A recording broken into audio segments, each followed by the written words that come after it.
محمد یوسف انقلابی صاحب کا سوال ہے کہ میں کل عمرہ شریف کے لیے جا رہا ہوں. ماشاء اللہ مبارک کرے. تو روضہ رسول پر درود و سلام کی کیفیت کیا ہونی چاہیے اور وہاں رہنے کا کیا شرعی طریقہ اختیار کرنا چاہیے؟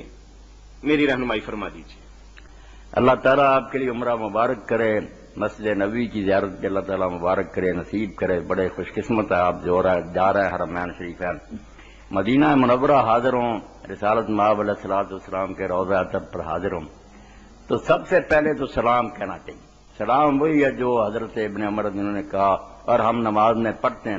پہلے سب سے یہ کام کریں، السلام علیکم ایھا النبی ورحمۃ اللہ وبرکاتہ. اس کے بعد میرے بھائی آپ آزاد ہیں، محبت اور عقیدت سے جتنے چاہے سلام عرض کرتے جائیں، ٹھیک ہے. السلام علیکم یا رسول اللہ، السلام علیکم یا نبی اللہ، یا حبیب اللہ، یا رحمت اللہ العالمین.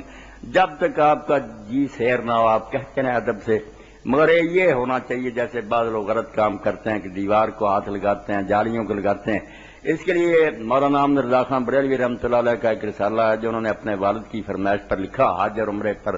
تو اس میں یہ صاف لکھتے ہیں کہ لوگوں ایسا کام نہ کرو کہ خود آپ کی حاضری میں شریعت کے خلاف آپ کی شریعت کی مخالفت کر رہے ہو. دیواروں کو نہیں چھونا چاہیے، طواف نہیں کرنا چاہیے، سلام کہنا چاہیے. اور سلام کے بعد پھر دعا کو آپ کا جی چاہے تو وہ مسجد میں جا کر قبلہ روک کر اللہ تعالیٰ سے مانگنی چاہیے. حضور کے سامنے کھڑے ہو کر سلام اور درود شریف آپ جتنا چاہیں پڑھے، وہاں کرنے کا کام یہ ہے. دعا کرنی ہو تو پھر مسجد میں قبلہ رخ ہو کر کرنی چاہیے. جزاکم اللہ.